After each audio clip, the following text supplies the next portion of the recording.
Inicialmente le damos la bienvenida.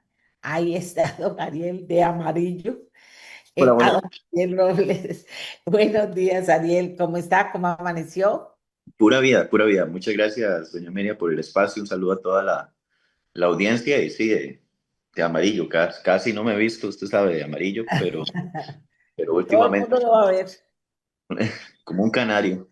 No, amarillo es un lugar que uno no se pone mucho, es un color, pero es muy bonito, la verdad. Es bonito, sí, sí. Es bonito. Bien. Amigas y amigos, don Ariel Robles. Y usted es Vamos. rojo, doña Amelia. Capaz que es porque es liguista o algo así. Últimamente los No, liguistas usan mucho el rojo. entendí la indirecta. Entendí la indirecta. No porque me gusta, pues, me encanta el rojo, a mí me gusta mucho el color rojo. Entonces vamos a conversar con usted, Ariel. Ya tenemos lista una entrevista. ¿Por qué? Porque consideramos importantes que en las otras entrevistas que hicimos se nos quedaron por decir cosas o por preguntar a nosotros y por decir a ustedes. Don Ariel Robles Barrantes del Partido Frente Amplio, es licenciado en orientación y máster en gestión educativa. Fue diputado, está siendo diputado todavía, hasta el 2026. Se posicionó especializándose en control político confrontativo. Su fuerte, la educación y la gestión social.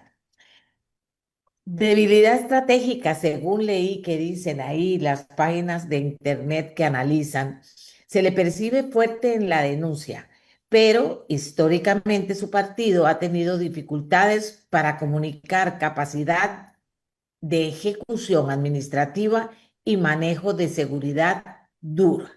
Vamos a ver a lo que vinimos, don Ariel. Gracias por acompañarnos. El informe Estado de la Educación del 2025, bueno, confirma lo que hace años venimos viendo los costarricenses. La crisis se ha profundizado tras el apagón educativo. El presupuesto del 2025 es el más bajo del siglo XXI en relación con el Producto Interno Bruto, incumpliendo el mandato constitucional del 8%.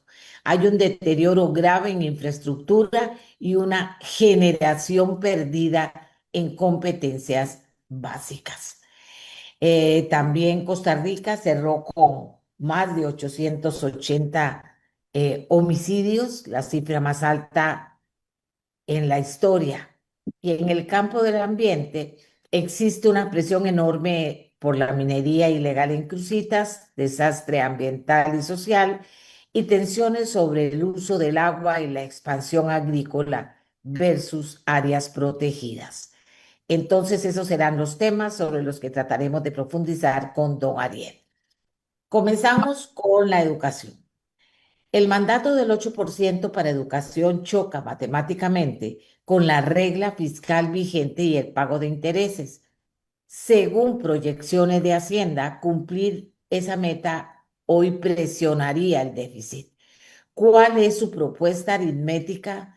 ¿Qué impuestos específicos aumentará o qué recortes hará en otras áreas para cubrir esos casi 2 puntos del Producto Interno Bruto sin afectar la estabilidad macroeconómica?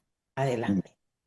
Bueno, muchas gracias, doña Amelia. Y nuevamente un muy bonito día para todas las personas que están en este momento enlazadas a este espacio para poder conversar un poco.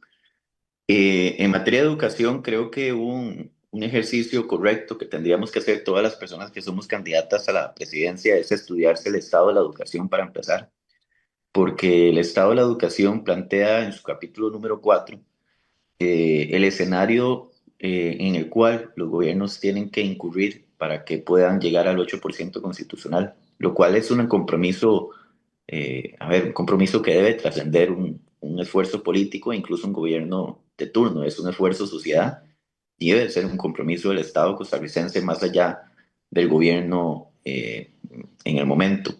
Dentro de este espacio, y es un compromiso que nosotros asumiremos al gobierno, plantea que Costa Rica, para llegar al 8% constitucional, sin incurrir en nueva deuda, sin incurrir en de pagar intereses, sin incurrir en nuevos impuestos y apretar, digamos, la agenda fiscal de nuestro país, y tampoco sin aumentar el gasto de forma significativa, lo que debe hacer es un compromiso anual de que por año cada gobierno se comprometa a aumentar un 0,38% del PIB de recursos extra que puedan llegar al presupuesto educativo para que de esta forma gradualmente se pueda llegar al 8%.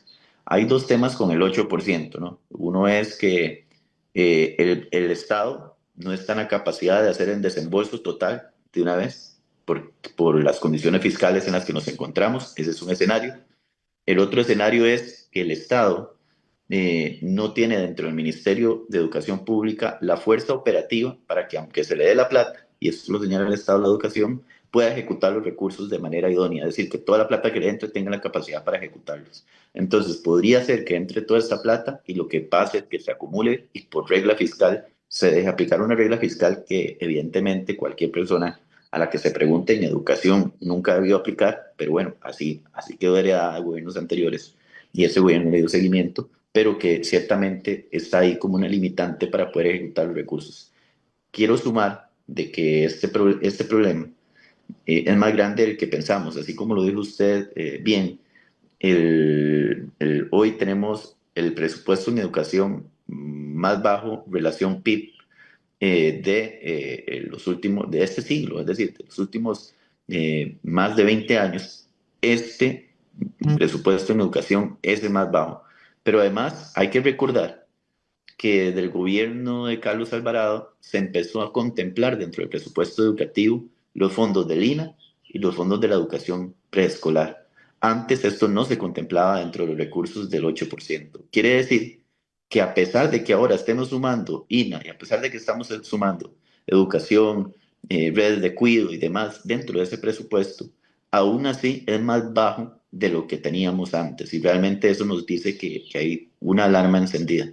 Con este aumento del 0,38%, que es un compromiso nuestro de asumir gobierno, se va a lograr atender cosas inmediatas, aumento en materia de becas, porque tenemos que aumentar por lo menos 60.000 becas, atención de 100 órdenes sanitarias por año, porque es prioritario hoy el tema de órdenes sanitarias. Hay escuelas que se están cayendo, no es posible que hoy un estudiante, resulta que en el Ministerio de Educación Pública hay más preocupación por el color del pelo del estudiante, ¿verdad? Que por el color de las paredes que se están cayendo en la infraestructura educativa. Hay que universalizar el sistema de alimentación porque alguien con hambre no puede aprender, ¿verdad? Y hay que también fortalecer el tema del transporte público para que los estudiantes, el transporte estudiantil para que los estudiantes puedan mantenerse en el sistema.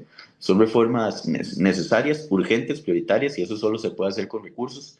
Y vamos a ver, del 2010 al 2017, con este aumento gradual, con un pacto histórico que se tuvo, se logró pasar y llegar al 7,25%, es decir, se logró rozar el 8%. Fue el 2018 en adelante que caímos de manera proporcional y también en una caída libre hasta llegar al día de hoy donde tenemos un presupuesto del 4,9%. Entonces realmente sí ha existido un compromiso y sí es posible llegar gradualmente a ese porcentaje. El Estado de la Educación dice que para recuperarnos presupuestariamente nos va a tomar casi 15 años, pero bueno, nuestro gobierno tiene que dar garantía de que vamos a encaminarnos a ese 8% porque el 8% tiene que llegar. El estado de la educación señala que es errática la ruta de la educación en Costa Rica.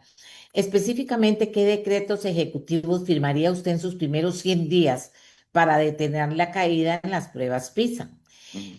Hábleme de cambios curriculares y logísticos inmediatos si los tiene claros.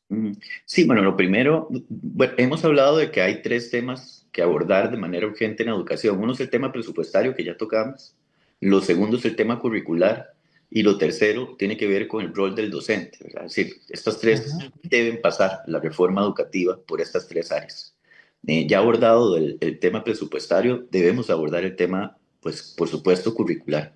Los programas de estudios necesitan una renovación de forma inmediata y actualizada de acuerdo al contexto en el que vivimos. Hay programas de estudios que están desde el 2017, doña Meli. En el 2017 no habíamos pasado por la pandemia que cambió el mundo, ¿verdad? No había llegado la inteligencia artificial, es decir, nuestros programas de estudio están a la deriva con respecto a lo que hoy está viendo el mundo. Hay que actualizarlos entendiendo que el siglo XXI y el año 2026 representa uno de nuevos retos en los cuales deben estar nuestros programas de estudio acordes a esta nueva realidad, y para eso se necesita de forma inmediata, y es una de las primeras iniciativas que tomaremos, una orientación política en materia educativa para renovar todos esos programas con un enfoque de educación que tiene que ser una educación para la vida, para el buen vivir, una educación que parta de las necesidades que hoy tenemos. Aquí no hay que ponerse a inventar mucho, doña Amelia. Hay estudios, por ejemplo, del Banco Mundial que dicen que el sector empresarial, ¿qué buscan las personas hoy? Más que títulos profesionales, capacidades. Y plantean como las capacidades que más se buscan, resolución de conflictos, trabajo en equipo, pensamiento crítico y creativo, además, obviamente, manejo tecnológico y de idiomas. Pero estas capacidades deben ser fortalecidas dentro del sistema educativo con urgencia. No es posible que nuestros estudiantes hoy tengan problemas mínimos, por ejemplo, para el tema de la lectoescritura. Hay que reformar el programa educativo para que tengan las personas la educación que pueda responder a las dinámicas actuales. No es posible que después de pasar años aprendiendo con clases de inglés no aprendan inglés. Esto realmente es una realidad, y eso requiere una atención sobre los programas. Y solo para citar un ejemplo, hay programas, hay uno de programa de educación musical que es del 2007 siendo aplicado todavía hoy. Es decir, han pasado años, 19 años, y sigue el mismo programa de estudio. Esto tiene que renovarse, tiene que modificarse, y es una urgencia. Lo siguiente es que ustedes saben que en las pruebas PISA lo único que ganamos, digo ganamos vergonzosamente, o sea, ganamos en lo malo en las pruebas PISA, es que somos el país con más bullying educativo. Es decir, nuestros estudiantes reciben violencia dentro de los centros educativos, y eso no puede ser, digamos, no mirado, porque hoy hay chicos, chicas que incluso incurren en amenazas con el suicidio. Realmente es doloroso lo que se está viviendo, y nosotros, en lugar de tener un protocolo anti-bullying, más bien lo quitamos, ¿verdad? Recientemente. Entonces, de cosas inmediatas que tendríamos que hacer una vez llegando a casa presidencial es retomar los protocolos de atención sobre la violencia, anti-bullying que teníamos. Uno no quita eso a no ser que usted lo vaya a hacer mejor, ¿verdad? No se puede quedar en vacío, porque si se queda en vacío, la violencia arremete cada vez más con los estudiantes. Debemos retomar los programas de afectividad y de sexualidad, de manera que podamos tener la educación necesaria, y eso hay que reincorporarlo dentro de un enfoque también que la educación merece, es decir, un enfoque sobre los derechos humanos y el respeto absoluto de todas las personas. Y bueno, eso es algo que nosotros retomaremos desde el día uno. La reforma educativa tiene que ir, eh, solo por contar una anécdota para cerrar. Yo, como una persona formada en docencia, sí, tenía la práctica de que cada vez que salía una política educativa, hacía un análisis de esa política educativa en un ensayo académico, y que después los publicaba. Es decir, ahí pueden buscar en la web, y hay varios ensayos académicos que escribí justamente analizando políticas educativas. Y cuando quedé diputado me preocupé y dije, mira, ¿con qué tiempo voy a poder hacer el análisis de la política educativa de este gobierno? Pero bueno, no tuve que hacerlo porque nunca hubo política educativa, es decir, nunca tuve acceso a la bendita ruta de la educación o la ruta, nadie supo qué pasó. Y realmente esto nos deja a nosotros una señal que lo dice el estado de la educación, lo dice el estado de la nación, y es que la crisis que estábamos viviendo en materia educativa no se solucionó, se acrecentó, ¿verdad? Se enfatizó esa crisis. Y eso nos señala que el próximo gobierno tiene la obligación y la urgencia de reformar el modelo de educación que tiene nuestro país para poder garantizarnos una sociedad que aspire a algo mejor en los próximos años. Entonces, de lo primero que haremos es decretar una reforma a los programas de estudio para que puedan estar acorde a la época que estamos viviendo. Vamos a ver, porque son muchas cosas, tratar de tenerlas todas presentes va a ser difícil, pero usted denuncia que existe una narrativa que ataca la educación pública, pero muchas familias sienten que estudiar ya no garantiza salir de la pobreza, Ariel. ¿Cuál es su visión para recuperar el prestigio de la educación? ¿Cómo convence a un joven de zona rural que no abandone el colegio por un trabajo precario inmediato, si el sistema actual no le está ofreciendo herramientas reales para el futuro? Sí, yo creo que la crítica es válida y responde al entorno en el que estamos viviendo, ¿verdad? Yo obviamente defiendo el modelo de educación pública en nuestro país porque soy producto de ese modelo, ¿verdad? Es decir, yo enfrenté lo que fue el transicionar en mi vida gracias a que existió un modelo educativo que me permitió hacerlo, ¿verdad? Yo nací en una familia en Pérez Celedón, es decir, una zona rural de Costa Rica, no en la GAM, ¿verdad? Con sus limitaciones, al igual que este joven que usted acaba de plantear, con limitaciones en cuanto a la realidad social que vivíamos, hijo de una maestra, hijo de un señor que la pulsió en todo lo que se le pueda a usted ocurrir en su vida, desde chapear lotes hasta tener que irse para Estados Unidos a pulsearla afuera para después volver y poder pagar deudas. Y a mí me permitió, ¿verdad?, la posibilidad de crecer y en el ámbito de mi vida, de poder formarme, de poder trabajar, de poder avanzar, incluso de llegar a ser regidor, diputado o presidente de la República, me lo permitió el modelo educativo costarricense, ¿verdad? Que me permitió darme esa formación en una escuela pública, en un colegio público, en una universidad, a veces, también con becas a veces, y que me permitió poder enfrentar la vida. Es decir, no existe posibilidad real de transicionar en este modelo de la mano de una institucionalidad que no sea pasando por la educación. Y para eso la educación tiene que volver a tener un sentido de darle a la persona la capacidad de poder asumir la vida, de poder enfrentar la vida. Y evidentemente, pues una persona que hoy está excluida de un centro educativo va a enfrentar mayores retos. ¿Qué creo yo que es importante, verdad? Y que nos parece fundamental buscar aquellos instrumentos, aquellas herramientas que garanticen la estadía de las personas dentro de los centros educativos. ¿Y qué pasa? Mucha de la gente que se va de estudiar en un colegio, ¿verdad? Principalmente lo digo desde mi época, cuando era estudiante, con las personas que desertaban en los procesos de estudio, sigue pasando hoy. Muchas personas lo hacen por absoluta necesidad. Es decir, están estudiando y en la casa hay hambre, hay pobreza y requieren dejar de estudiar para tener que ir a trabajar, aunque sea un trabajo muy precario. En aquel entonces, doña Amelia, trabajaban en el agro, en aquel entonces trabajaban en comercios pequeños, las muchachas que trabajaban en una tienda, los muchachos salían a trabajar hasta de mandaderos para poder, eso era la realidad de mis compañeros y compañeras. Muchos dejaban porque no tenían una forma, un sustento, un ingreso que les ayudara a sostenerse en la educación. Y por eso es necesario hablar de que debe existir presupuestos y programas para que puedan sostenerse a los estudiantes dentro del sistema educativo. Tiene que existir becas, no hay otra posibilidad que con una beca alguien se logre sostener dentro de un aula. Y finalmente debe existir una transición de competencias para que las personas que terminan la educación vuelvan a creer que a través de la educación es posible encontrar trabajo.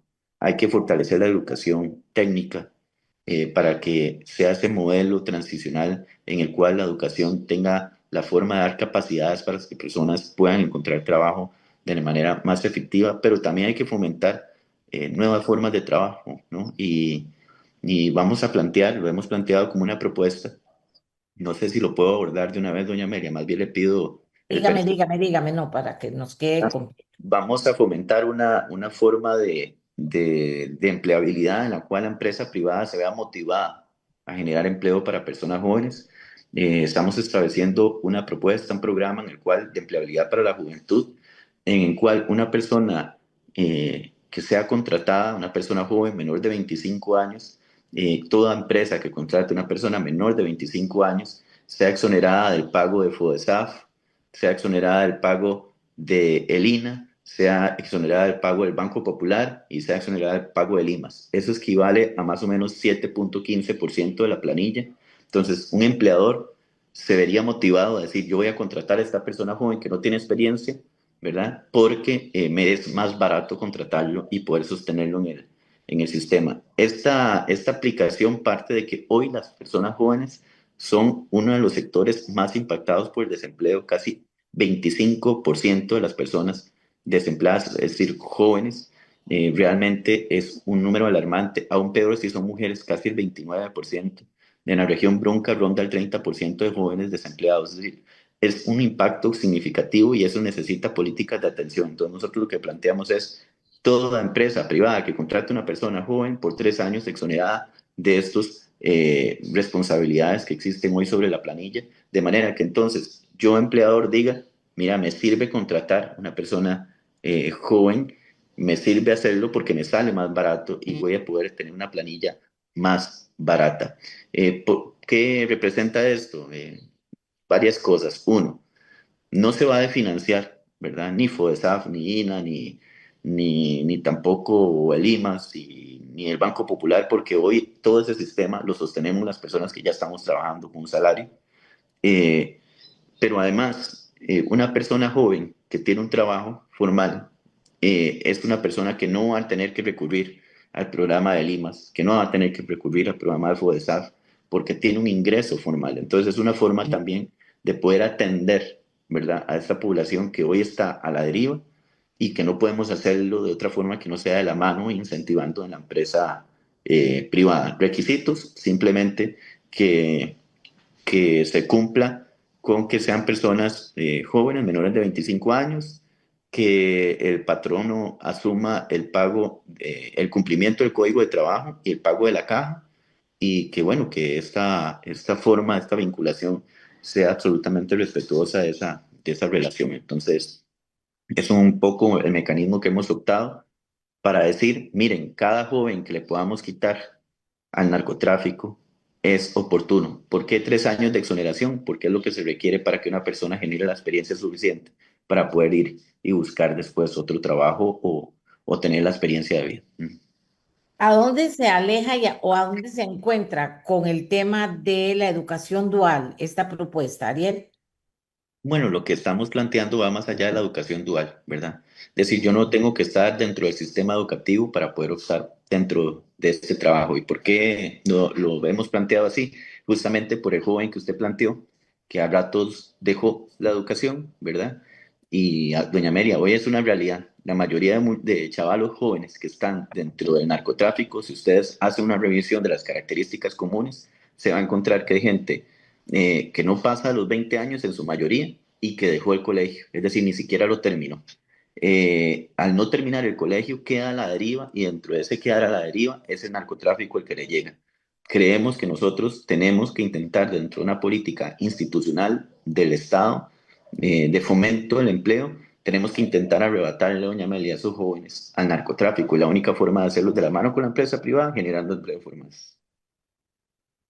Bien, ¿seguimos o nos quedamos en educación? ¿Le queda algo importante a usted sobre educación que diga, se me está quedando atrás? Aquí alguien me habla, yo ya lo leí y lo estudié, el tema de las herencias, de un impuesto a las grandes herencias. ¿Podemos detallar un poco sobre esto?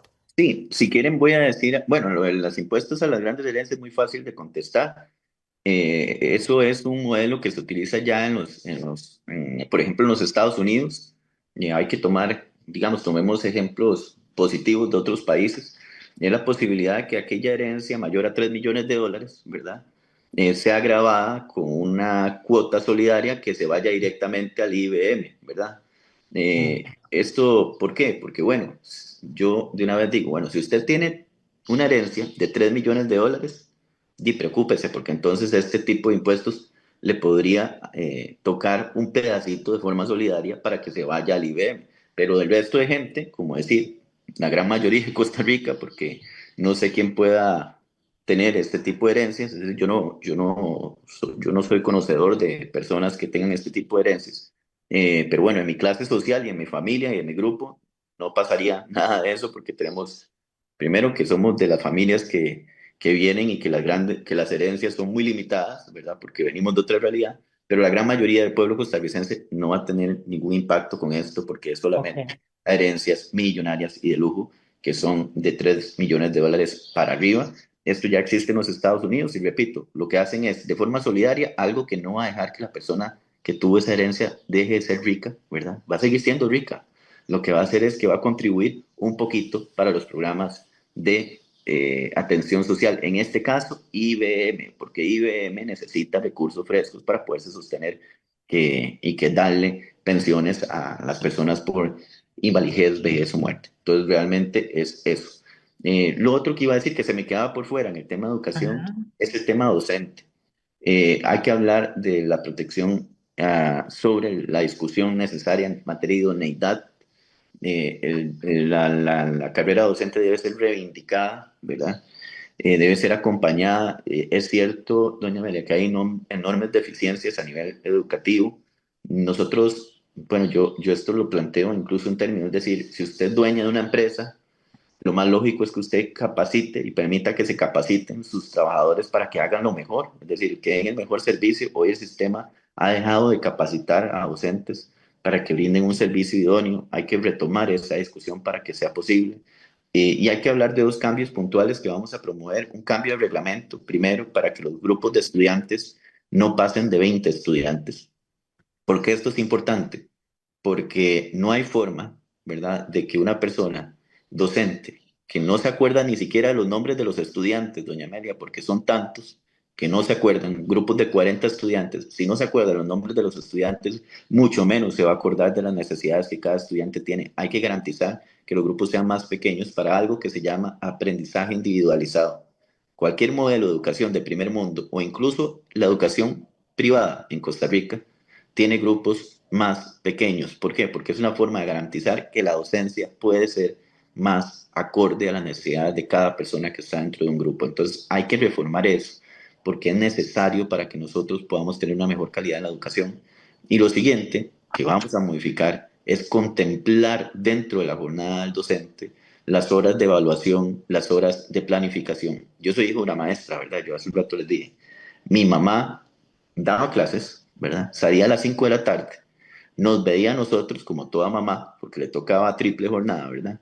Entonces, nos veía a nosotros un rato, allí en la casa de 5 a 7 de la noche, y a las 7 de la noche se tenía que sentar a planear o revisar cosas hasta las 12 de la noche. Al otro día tenía que levantarse y nuevamente irse a trabajar a la escuela, y eso era su dinámica de por vida.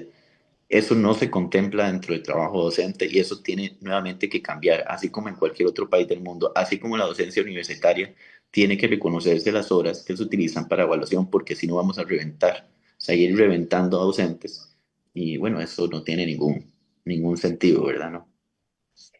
bueno, creo que hemos podido tocar todos los temas importantes. Usted es especialista en educación y conoce del tema y nos expuso su propuesta. Vamos con otro tema, más puntual, Ariel, tal vez. Menciona que que en Costa Rica se ha creado una narrativa donde conservar el ambiente se ve como enemigo del desarrollo económico. Más allá de las leyes restrictivas, ¿cuál es su visión para reconciliar al productor rural con la naturaleza?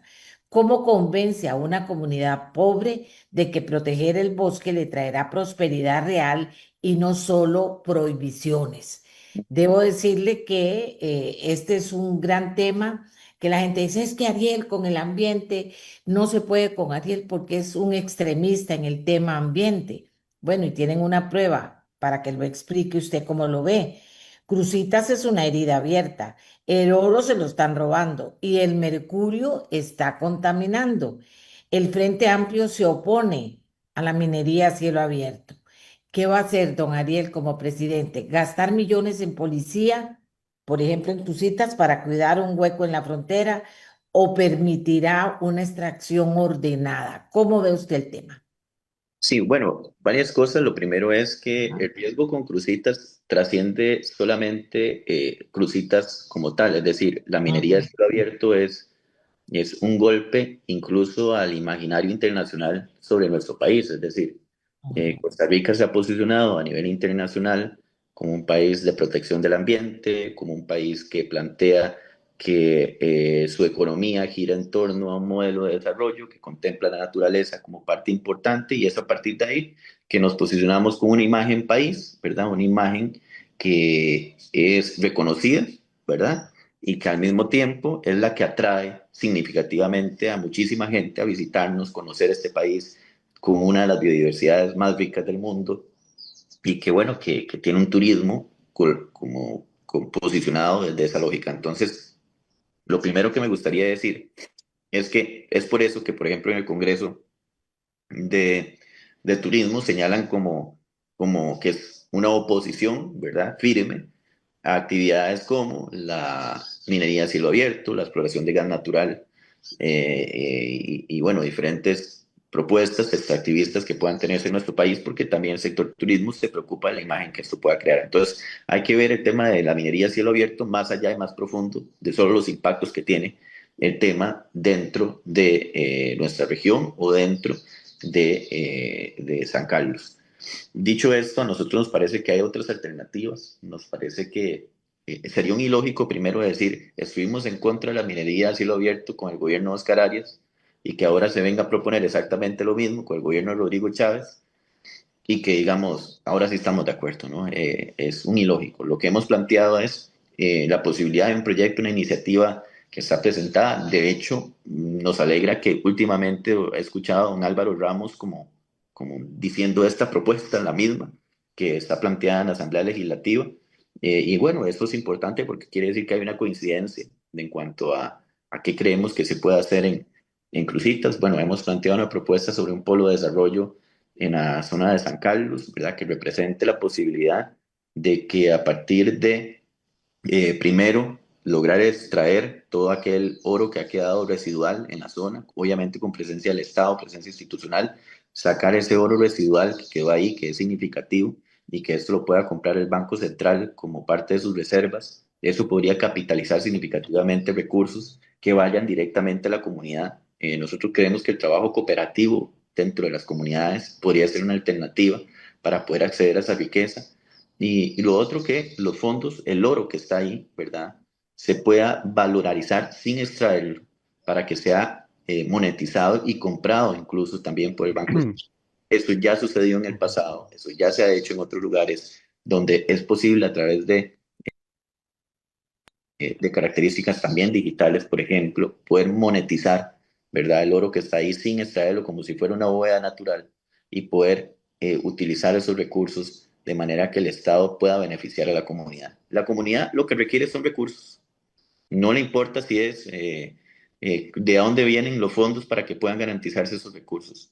No le importa si es, mire, no es que la gente de la comunidad diga, queremos minería a cielo abierto, porque la minería a cielo abierto todo el mundo sabe y todo el mundo lo conoce. No hay pueblo minero que haya salido de la pobreza, ¿verdad? La mayoría de los pueblos mineros son los más desiguales del mundo. Si usted ve la minería en Perú, en Bolivia, se va a encontrar que son países donde existe minería altamente desiguales, altamente pobres, y eso no representa una salida, una alternativa. Tampoco es una salida en materia ambiental, doña Amelia, no representa una salida en materia ambiental mejor a lo que sucede. Y por supuesto creemos que hay que hacer algo, pero que hay otros mecanismos para hacerlo. Lo otro que iba a señalar es, yo creo un modelo de desarrollo. Para mí la palabra desarrollo implica dos cosas. Uno, una mejor distribución de la riqueza para que la mayor cantidad de personas pueda salir de la desigualdad. Y dos, un modelo de desarrollo que sea respetuoso con aquellos recursos naturales que son necesarios para poder plantearnos un modelo económico que se sostenga en el tiempo. Y bueno, de esta forma, si para mí produce desigualdad, si para mí produce destrucción ambiental, yo me cuestiono qué modelo, qué es ese desarrollo, ¿verdad? Eso realmente es desarrollo. Entonces, desde esa perspectiva, y es que hay una disposición siempre para poder hablar con cualquier sector de la economía, con cualquier persona y con cualquier grupo social para entender que sí creemos en una protección ambiental, pero una que vaya en un equilibrio y una relación recíproca con aquellas personas que tienen actividades económicas que necesitan tener una actividad económica que también les garantice una mejor calidad de vida. Bien, el énfasis en educación creo que lo hemos cubierto bien. Está su visión sobre el tema de ambiente. Usted no es experto en seguridad, tiene también una visión sobre ese tema, pero aterricemos un poquito lo que está pasando ahora. La gente me está preguntando mucho sobre, para cerrar, Ariel, lo que está pasando ahora, el resultado de las encuestas También hoy vamos a analizar una encuesta política de la Universidad Nacional donde habla, segmenta y pone por edades por edades quienes en diferentes edades apoyan mayormente a cuáles partidos. Supongo que ya a esta altura usted tiene información sobre eso. ¿Cómo o por qué siente usted que se está quedando en los jóvenes la propuesta de Frente Amplio y la propuesta de Ariel Rojas y Frente Amplio no está llegando a otros sectores? Hay cantidad impresionante de indecisos. ¿Cómo ve la situación hoy cuando sale ya esta segunda encuesta de las últimas semanas de IDESPO? Sí, bueno, yo creo que hay dos cosas en las que coinciden la mayoría de encuestas. Uno que es que el oficialismo, ¿verdad? Se encuentra ya en una segunda ronda, según la proyección, ¿verdad? Que hay, se garantiza que va a estar en una segunda ronda. Y lo otro que una segunda posibilidad, en una segunda ronda, está disputada prácticamente por tres propuestas más, ¿verdad? Dos que vienen de partidos que ya han gobernado, ¿verdad? Sí, Liberación Nacional, Partido Acción Ciudadana, y nuestro caso, que estamos dentro de ese margen. Pareciera que la elección tiene como un pelotón de salida, ¿verdad? Como es el caso del ciclismo, ¿verdad? Que se fue el pelotón de salida y que se fueron y que, bueno, atrás quedó el resto ¿verdad? De personas que están de candidatas. Entonces, esto es lo primero que me gustaría decir. Lo segundo que creo que dice es, el sector indeciso se va a esperar a enero para poder definir para dónde va. Yo creo que en diciembre todo el mundo lo que está pensando es en querer comerse un tamal o a quién le va a comprar el regalo del amigo invisible o no sé, ¿verdad? Está en otro código que es parte de esta esencia nuestra costarricense y que la verdad yo lo entiendo también, porque ¿quién va a querer saber de política en diciembre, verdad? Yo creo que muy pocas personas. Entonces, muy posiblemente en enero se va a desenvolver la mayoría de la elección y ciertamente pues el IESPO, que ya pude, como dijo usted, revisar, sé que ahorita lo analizarán de forma más profunda, pero en el caso que nos compete a nosotros y nosotras, pues es claro, además algo que hemos sentido a lo largo del tiempo, ¿verdad? Y que yo noto también en diferentes espacios en los que participo, de que hay un sector joven de la población, ¿verdad? Que ha sido quien mayoritariamente respalda la candidatura que hemos presentado, nuestras propuestas. Lo vemos como algo positivo y pues creo que es un reto también el poder dar ese diálogo con los diferentes grupos etarios de la población costarricense. Tal vez los mecanismos de comunicación que hemos utilizado más le llegan más a esos sectores jóvenes, ¿verdad? Y habría que utilizar otros mecanismos para poder llegar a otros sectores de la población que todavía no hemos explotado. Es parte del reto que tenemos, pero en nuestro caso, cada encuesta, cada elección la asumimos con mucha responsabilidad, con mucha tranquilidad. Nuestro reto inicial era estar en ese pelotón de salida, ¿verdad? Y que bueno, que es algo que hemos logrado y de una manera muy austera, sin gastar mucha plata. Y bueno, aquí vemos también hoy el sector indeciso. Es coincidente con el sector que más nos apoya a nosotros, mujeres jóvenes.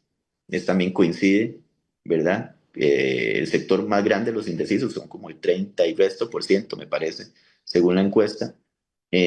Son mujeres jóvenes y a nosotros parece que, bueno, también dentro de la base de nuestro apoyo, ¿verdad? Se encuentra ese mismo sector. Entonces, vamos a seguir tratando de capitalizar, hablando, dialogando y con mucho respeto y responsabilidad entender que si hoy una persona está indecisa es porque quiere más información, que aquí no ha ganado nadie, que aquí no se ha definido nada y que los porcentajes son muy pequeños entre el segundo y el cuarto, es decir, son muy pequeños Ujú. para poder decir que aquí ya este fue el que va a entrar o aquel va a entrar, sino que hay que respetar que las personas están indecisas, que hay personas, el CIEP también nos dice algo, ¿verdad? El CIEP dice que hay personas que no quieren votar por Laura, pero tampoco quieren votar por Álvaro Ramos, ¿verdad? Especialmente en el sector indeciso, según el CIEP, no quieren votar por Laura, no quieren votar por Álvaro, y eso nos brinda una oportunidad también para poder crecer. Entonces, lo vemos con mucho respeto y mucho respeto al sector indeciso. Muchas gracias, Ariel, por haber estado con nosotros esta mañana. Precisamente vamos a tocar ahora de una forma concreta, no es muchísimo lo que hay que analizar, pero vamos a hablar de la encuesta política de la Universidad Nacional. Creo que nuestro objetivo, que era que la gente escuchara a cada uno de los participantes en el tema que domina, y en el caso suyo, sin duda alguna, en la educación, usted haya podido extenderse en explicarle cuál es su propuesta. Muchísimas Gracias, gracias. Ella, y mucho éxito en lo que sigue el programa. Y un saludo a don José Andrés y a Mario Quiras, que ya están aquí. Pura vida, hasta luego. Gracias, Ariel.